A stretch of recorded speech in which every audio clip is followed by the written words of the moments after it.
Most people live their lives waiting for something outside of them to change how they feel inside of them. They're waiting for their new relationship. They're waiting for their new job. They're waiting for their new mystical moment to occur before they feel the emotions. So basically, they're spending the majority of their time waiting and not creating, living in lack, living in emptiness, living in fear, waiting for that external event to take away their emptiness or pain. That's the Newtonian model of reality, of cause and effect. Turns out, though, the moment you're feeling that lack, you tend to try harder and force and control and try to predict or manipulate the outer world, because you're doing everything you can, because you're experiencing a separation or polarity from what you want. You're waiting for it to happen and not creating. So then, two things. When you combine a clear intention with an elevated emotion, a heart-centered emotion, not the emotions of survival that are anger and hostility and aggression and competition or hatred or envy or jealousy or insecurity or fear or anxiety or pain or suffering or guilt or shame. Those are derived from the hormones of stress. An elevated emotion is a heart-centered emotion. And a heart-centered emotion lacks polarity. This is the center of oneness. This is the center of wholeness. This is the union of opposites. This is our connection, our bridge to the quantum field. This is where we connect. So think about it. When you begin to feel a heart-centered emotion, what you're doing is you're falling in love with your life. So your body is your unconscious mind. It does not know the difference between an experience that creates an emotion and an emotion that you're creating by thought alone. Your body is believing it's living in that future reality in the present moment. Now think about this. The latest research on genes says the environment signals the gene. Well, the end product of an experience in the environment is called an emotion. So when you begin to embrace the emotion ahead of the actual experience, you're signaling the gene ahead of the environment. And now you're beginning to instruct and select new genes that make new proteins. And proteins are responsible for the structure and function of your body. So you're literally becoming your dream. You're literally becoming it. So when you feel that emotion, you tend to be less interested in looking around outside of you of how it's going to happen. If you're walking around conditioning your body every day to feel that emotion, that you're in love with yourself and you're in love with life and you're worthy to receive and you're open and you're inspired and you're optimistic and you're enthusiastic and you're feeling that emotion, you feel like your future has already happened. So you're less likely to feel lack or separation. Now think about this. Point number 2. Once energy makes it to the center and you feel gratitude, that center begins to produce a measurable magnetic field. That's a frequency, that's energy, and all frequency carries information. So now you can lay the thought of your new relationship on that frequency, and now you're broadcasting a whole new electromagnetic signature into the field. So then the longer you're conscious of that energy, the more you're calling your future to you. When this center is opened up, you're connected to the quantum field. Mm-hmm. So now you don't have to go anywhere to get it, to try to force it or control it or predict it. In fact, you're the magnet. You're collapsing time and space, and the event is being drawn to you, and it comes in synchronicities and serendipities and coincidences, opportunities. Now the antithesis is also true. The moment you feel angry because you're in traffic, the moment you judge your coworker because all of a sudden they push an emotional button, the moment you feel sorry for yourself, victimized or self-pity, you're now emitting a different energy. In fact, you're back to the energy of your past and you just disconnected from your future. So then people's dreams stay at arm's length from them. So people ask me all the time, well, how come my new relationship hasn't happened? And I tell them the same thing. Take out a piece of paper and write down everything you want in a new relationship and then become that person. Because the question fundamentally is, would you go out with you? So if the answer is you're starting to love yourself so much that you no longer need another person, or you're no longer in lack, then you magnetize an equal. It just happens as a side effect. And it doesn't happen in ways that you can predict. It happens in different ways. So The emotions of gratitude, appreciation, thankfulness, a love for life, a joy for existence, worthy to receive, inspired and enthusiastic to be alive, looking forward and in excitement and anticipation to the unknown, staying in that energy without analyzing. That's the energy that allows the unknown to begin to occur.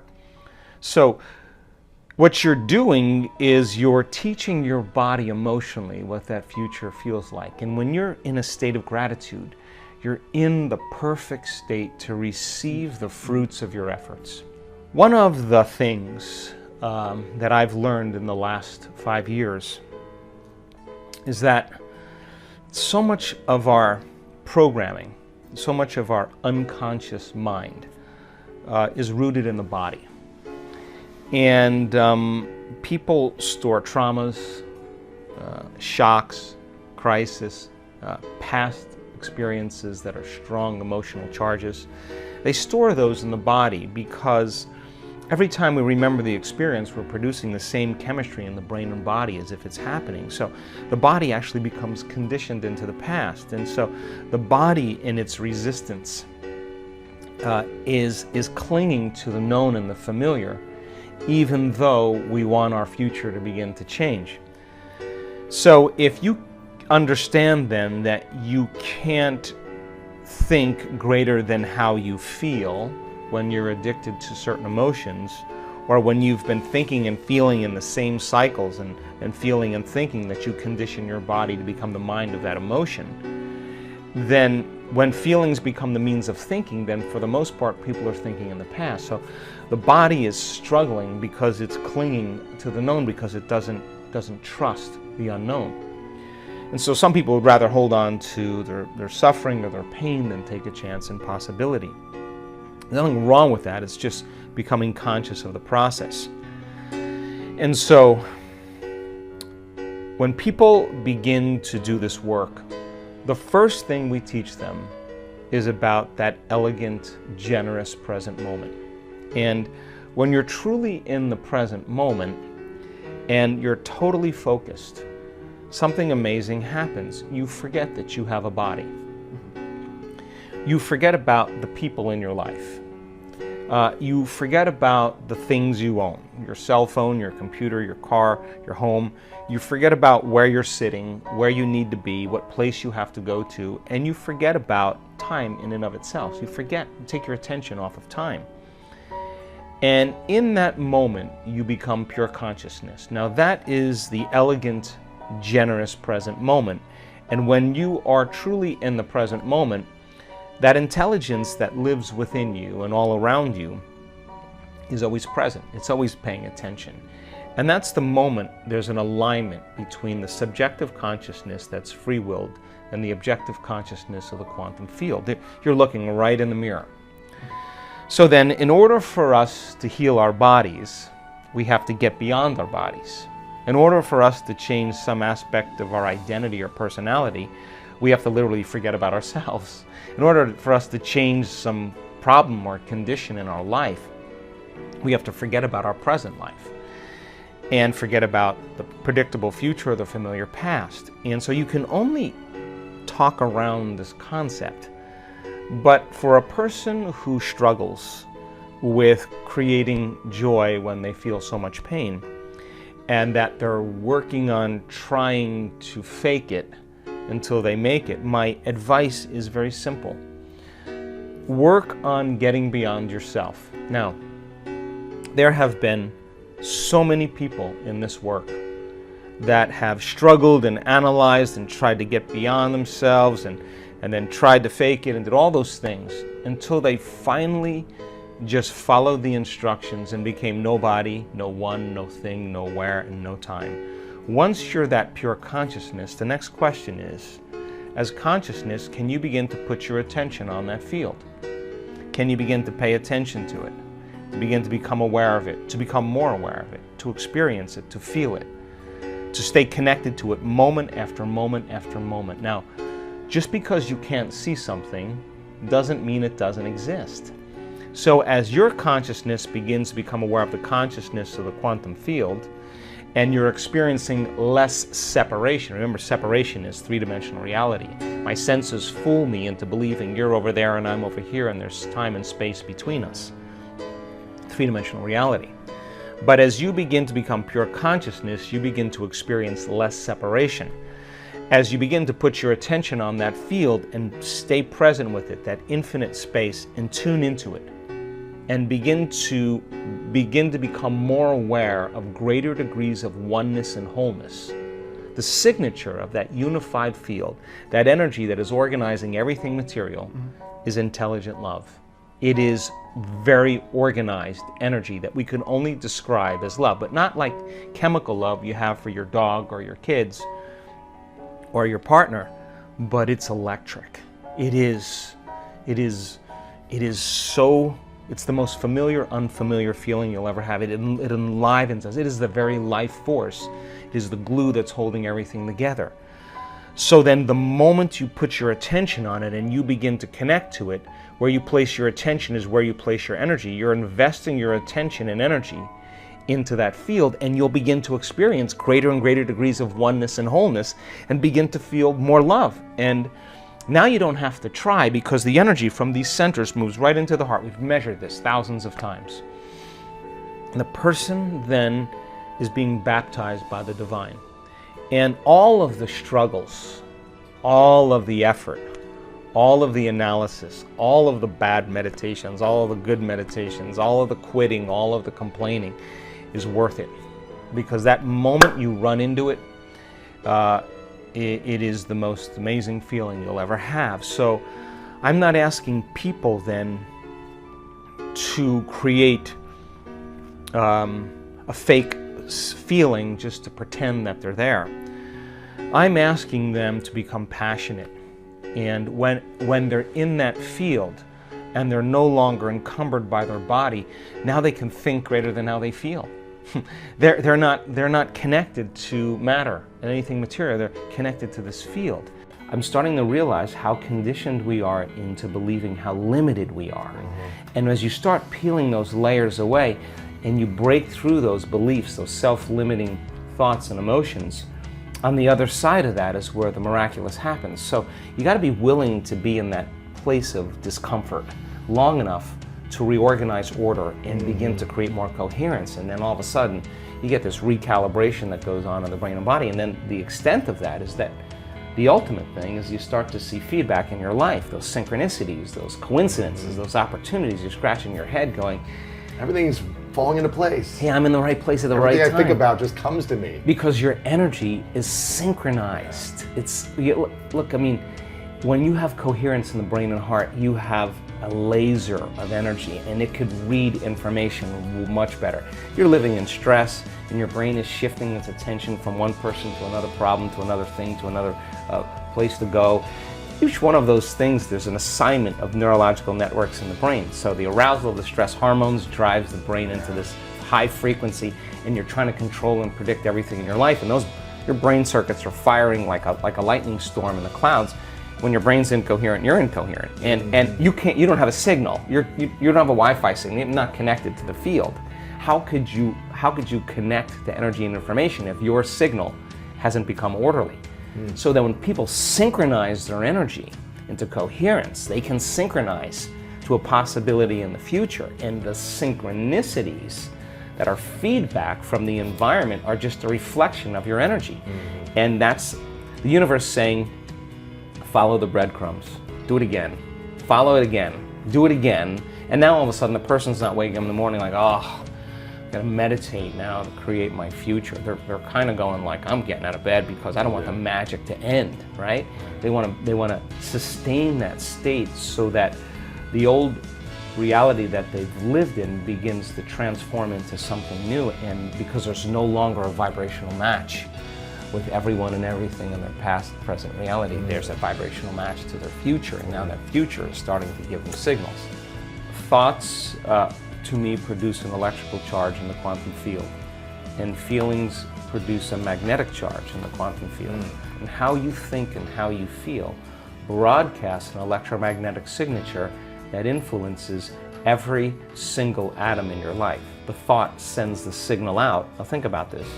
and the feeling draws the event back. So you could have the intent that you want wealth, you want health, you want success.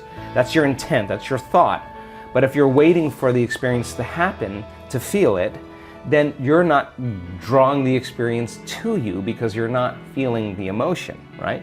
So then teaching people once again how to balance their thoughts and feelings, because you can enter that cycle either place. Sometimes we do a meditation, we start opening our heart, we start elevating the body's energy, and then those emotions can drive certain thoughts of your future. Other times you open your awareness, you create brain coherence, you have the vision of your future, you begin to emotionally experience it. However you want to jump on that cycle, and then sustain it, because the longer you're conscious of that energy, the more you're drawing your future to you. So then most people spend their lives, right? We live in this realm called space-time, three-dimensional reality, and you move your body through space. In three-dimensional reality, it takes time. Yeah. So everything, all your goals, all your dreams, all your visions, you're gonna have to get your body up and drag it through space every day to pay off that, that home that's in your future, right? Right. When you create from the field instead of from matter, when there's a vibrational match between your energy and some potential, and your thoughts and feelings are coherent, now you are going to begin to collapse time and space, or the experience is going to be drawn to you. Now you're the vortex to your destiny, and now you don't have to go anywhere to get it, because you're not playing by the rules of three-dimensional reality, you're playing by the rules of energy and the quantum. So teaching people how to do this and getting better at it, then all of a sudden they're not forcing and controlling outcomes. In fact, they're trusting and surrendering to outcomes, because they don't want to get in the way. Because the moment you start trying to predict when it's going to happen or how it's going to happen, you're overlaying a known over a place where there should be an unknown, right? So teaching people how to do that means we have to lay down the very thing we used our whole life to get what we want for something greater to occur, right? And so that transcendental moment is something that we're working on demystifying. And you could be a gluten-free person, you could be a gluten-full person. You could drink wine, not drink wine. You could be rich, you could be poor, you could be any color, any shape, any size. In fact, you can't tell me you're too old to do this work. You can't tell me that. We got elders in this work that we show you their brain scans and you'd be blown away. They know how to do it. You can't tell me you're too sick to do this work. We got people that have reversed stage 4 cancer numerous times. And yeah, it took a Herculean effort to do it, but they love themselves for it. You can't tell me that you're too out of shape or too overweight or too underweight. You can't, I've seen it in all shapes and sizes. You can't even tell me that you had a brutal past. There are people that have had very, very dismal pasts that are free, that are happy people. You can't even tell me you never meditated before. In fact, our research shows that many people have never meditated before have the most profound experiences, because they're not trying to make anything happen. Yeah. They're just following the instructions, right? And they don't have a habit of doing it.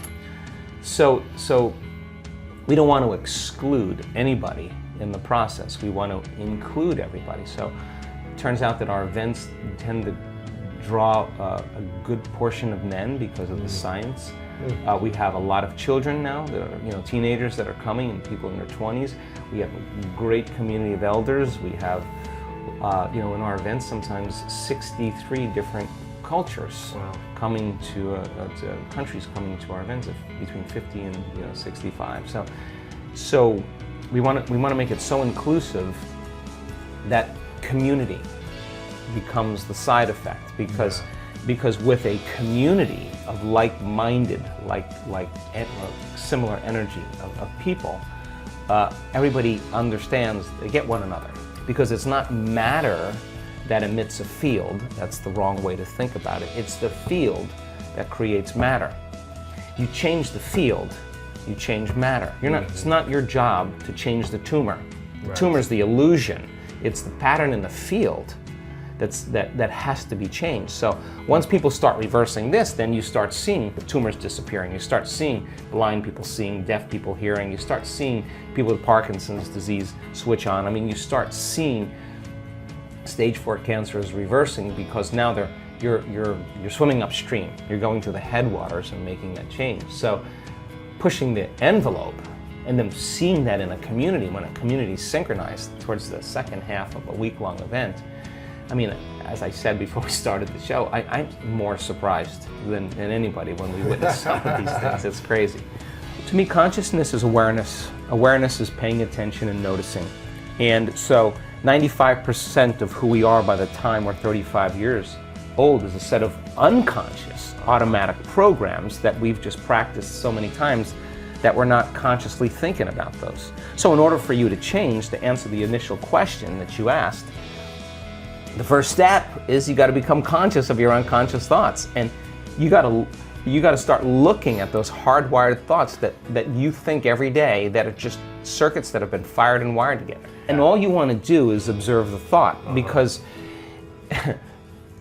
when you begin to observe that thought, you're no longer the program now. You're the consciousness observing the program, and you're starting to pull out of the program. Thinking about the thinking. Yeah, who's doing the thinking of the thinking about the thinking? That's who you are when you're not the program. That's awareness, right? Yeah. You got to become aware of how you speak, how you act, become so conscious, so aware of it that you won't go unconscious and let that thought or that behavior run you. You got to say, oh my God, this feeling that I've been living by for the last 20 years is actually guilt. I didn't know it was guilt because it just feels like me.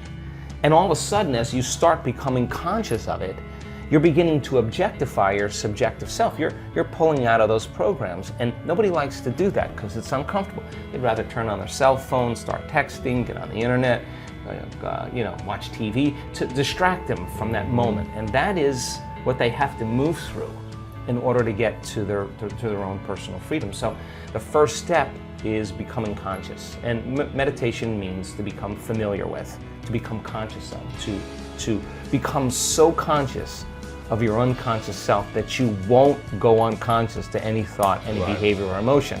And get ready, because it takes a tremendous amount of energy to do that, and awareness to stay conscious. And so we fall from grace. Yeah. Fine, you're awake, you got another day, let's go again.